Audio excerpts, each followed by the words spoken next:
The first time I ever heard my neighbor scream, I almost ignored it. That thought still makes my stomach twist. My name is Ryan. I am 25 years old, and I live alone in a quiet apartment complex just outside Seattle, Washington. I moved here a couple of months ago to escape noise, drama, and people who never knew when to stop. I wanted calm. I wanted silence. I wanted a place where nothing unexpected ever happened. Most days, my life is simple. I work long shifts at a logistics warehouse, lifting boxes, checking numbers, doing work that leaves my body tired and my mind empty. In the mornings, I drink black coffee. At night, I watch whatever is on Netflix until I fall asleep on the couch. On weekends, I run at the park nearby, headphones in, world out. The woman who lived next door was part of that quiet. I saw her sometimes in the elevator or hallway, always dressed sharp, always composed. Even on weekends, she looked like she was heading to an important meeting. We nodded. Sometimes we said, hey. That was it. I did not know her name. I did not know her life. Her apartment was always silent. No music, no TV noise, no guests. I liked that about her, even though I did not know her at all. Then one night, everything changed. It was close to midnight. Rain was hitting the windows harder than usual, the kind of steady downpour that makes the whole world feel smaller. I was half watching a crime show, volume low, letting the rain fill the quiet. That was when I heard it, a loud thump from the wall we shared. I paused the TV. My first thought was something simple. Maybe a chair fell. Maybe something heavy tipped over. Old building, old walls. It happens.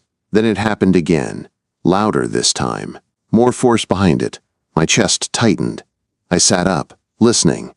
For a moment, there was nothing but rain. Then a third sound came through the wall. Dull, heavy, wrong, like a body hitting the floor. My gut dropped. I stood up slowly, heart racing, and pressed my ear against the wall. Silence. No voices, no movement, just rain.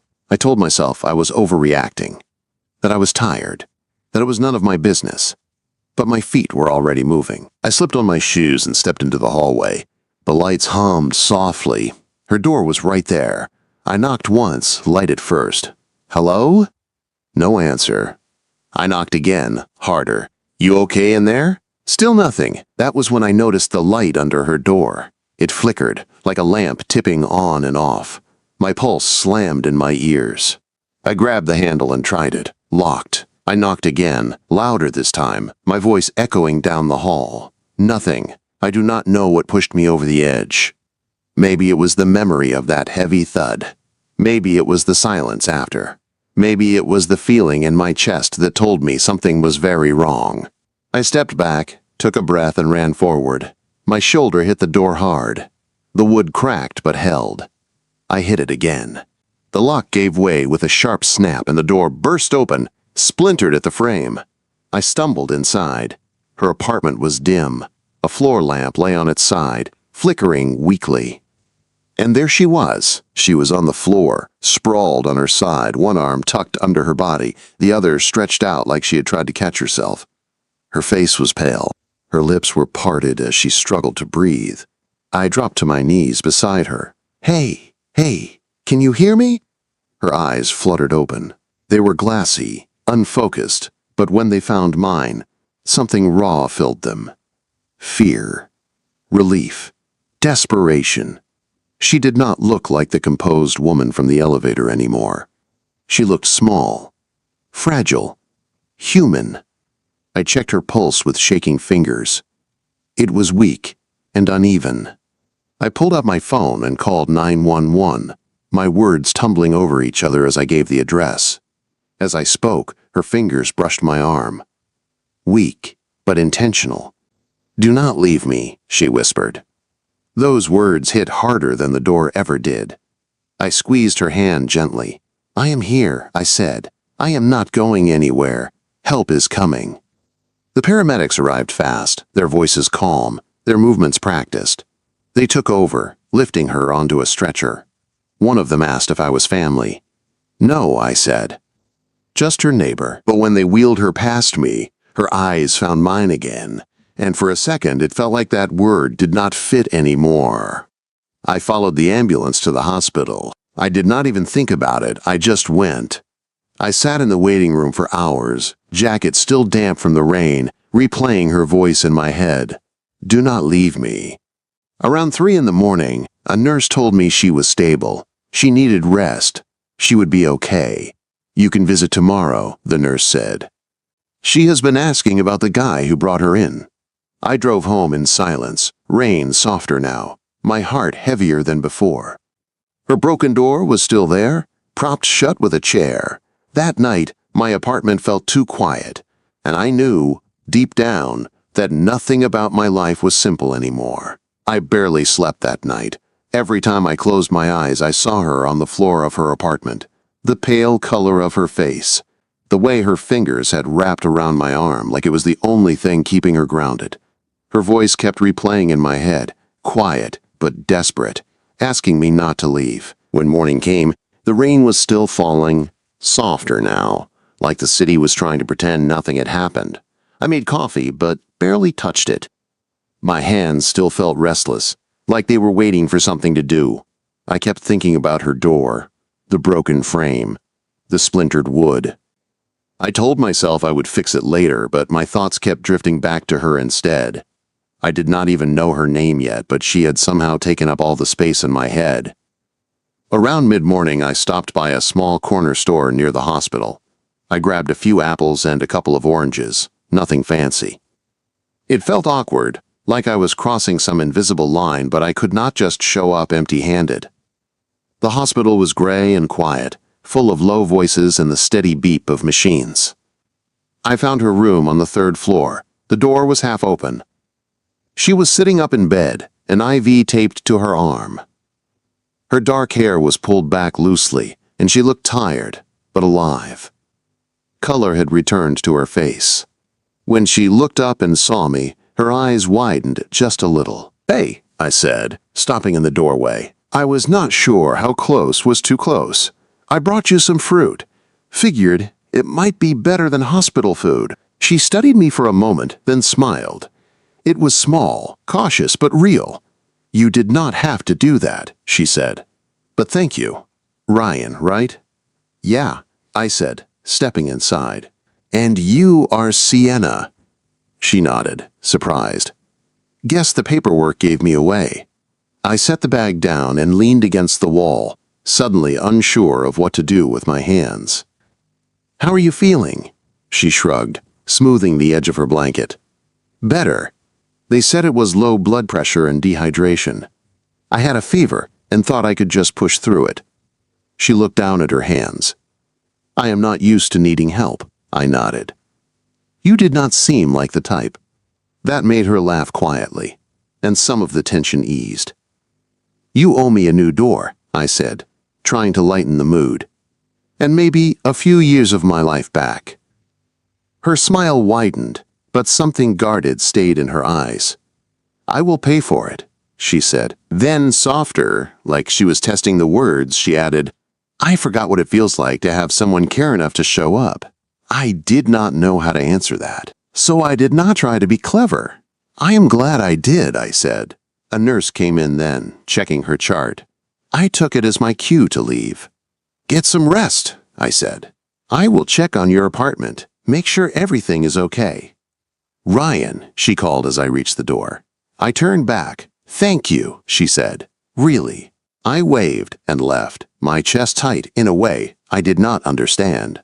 Later that day, I found someone to fix her door. New lock. Clean frame.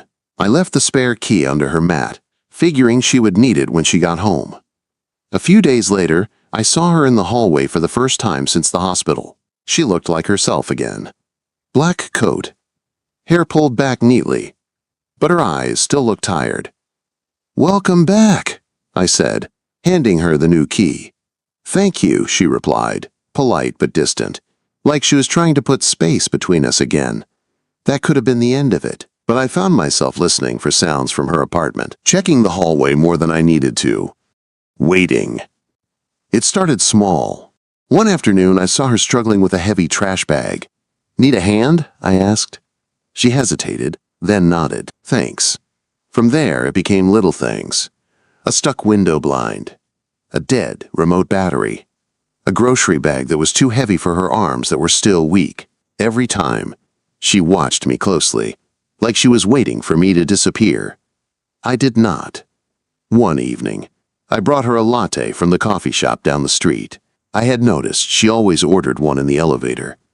"You are making a habit of this," she said, but there was warmth in her voice now. We sat at her kitchen counter and talked. About her job designing office spaces. About my warehouse shifts. About the rain that never seemed to stop. "You do not talk like someone who just moves boxes," she said. "You are thoughtful." I laughed it off, but her words stayed with me. Little by little, she let things slip. She was 42. Divorced. Lived alone, no family nearby. A life that looked perfect from the outside, but felt empty inside. After my divorce, she said one night, stirring her coffee, I decided it was easier to be alone. I looked at her and said, "Maybe easier does not always mean better." She did not answer, but she did not look away either. And that was when I realized this was not just about being a good neighbor anymore. Something was changing. And neither of us knew how to stop it. The rain came back hard the following Friday night. Seattle has a way of turning storms into moods, and that night felt heavy, like the city itself was holding something in. I was heating up leftovers when I noticed the light in Sienna's apartment was still on. Midnight passed, then another half hour. Normally, I would not have thought much of it. She worked late. She had told me that before. But something in my chest tightened, the same way it had the night I heard those thuds through the wall. I tried to ignore it. I failed.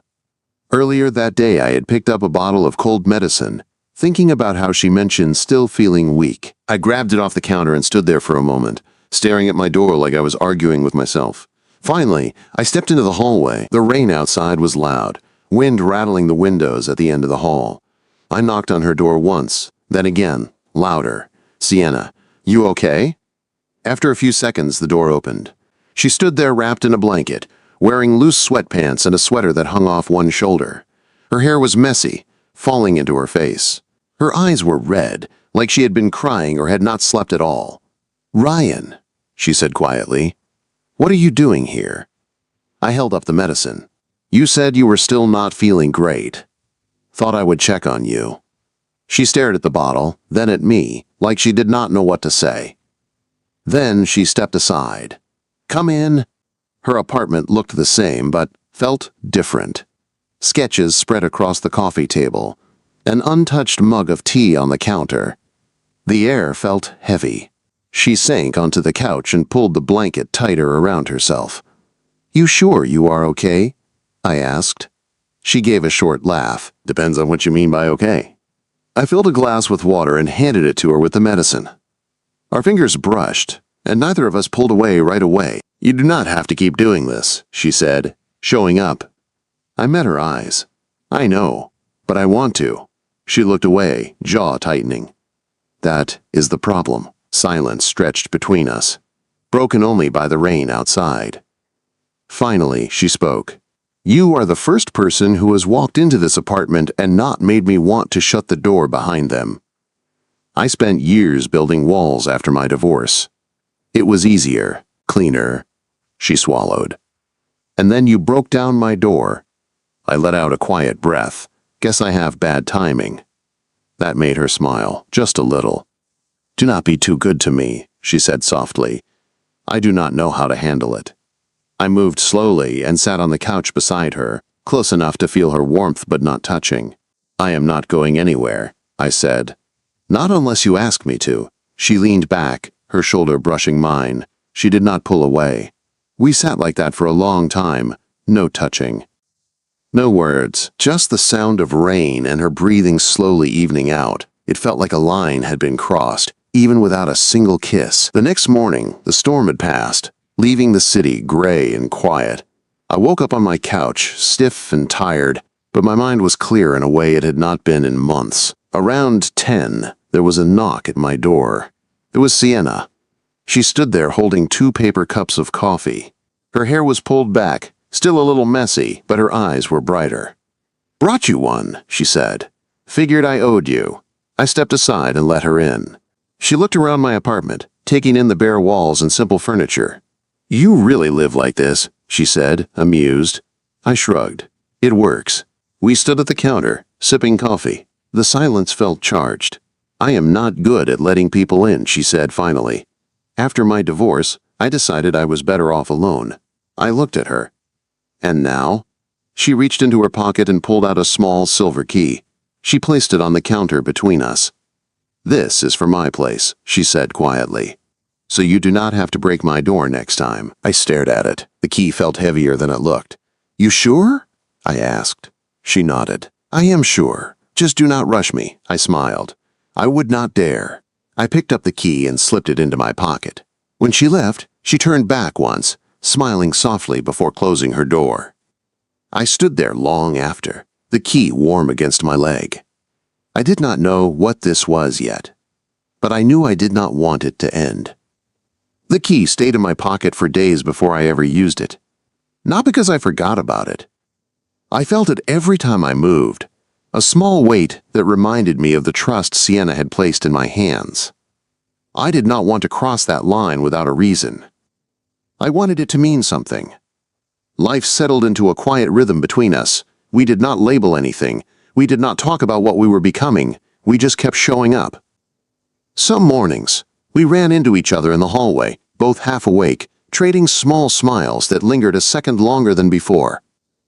Some evenings, we shared noting more than a cup of coffee and a few words about our day. Other nights, we talked for hours, sitting on opposite ends of the couch, our knees almost touching. She told me more about her marriage. Not in a dramatic way, just facts. How it slowly turned lonely. How she learned to handle everything on her own. How asking for help started to feel like weakness. I told her about my past, too. About the chaos I had run from. About how silence used to feel like safety, until it started feeling empty.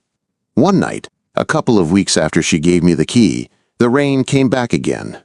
Not angry this time, just steady. Familiar. I was in my apartment when my phone buzzed. It was a message from Sienna. "Can you come over?" Nothing else. I did not hesitate. I unlocked her door with the key for the first time. The click of the lock sounded louder than it should have. When I stepped inside, she was sitting on the couch, knees pulled to her chest, lights low. "You okay?" I asked. She nodded slowly. "Just needed someone here." I sat beside her, close enough that our shoulders touched. She leaned into me this time. Fully, her head rested against my chest, and I felt her breathe out like she'd been holding it in all day. "Thank you for not leaving," she said quietly. I wrapped an arm around her without thinking. It felt natural. "Right. I am still here," I said. She looked up at me then, really looked at me. Her eyes were steady, but soft.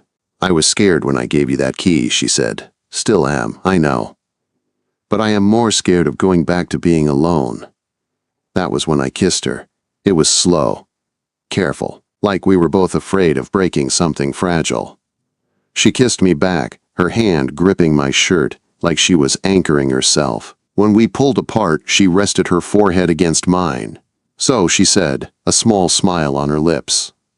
"Guess breaking down my door was not the worst thing you could have done." I laughed quietly. "Still sorry about that." She shook her head. "I am not. Sometimes doors need to be broken." We stayed like that, wrapped together while the rain tapped against the windows. No rush, no promises spoken out loud. But in that moment, I knew. I was not just the guy next door anymore, and she was not alone. Not anymore.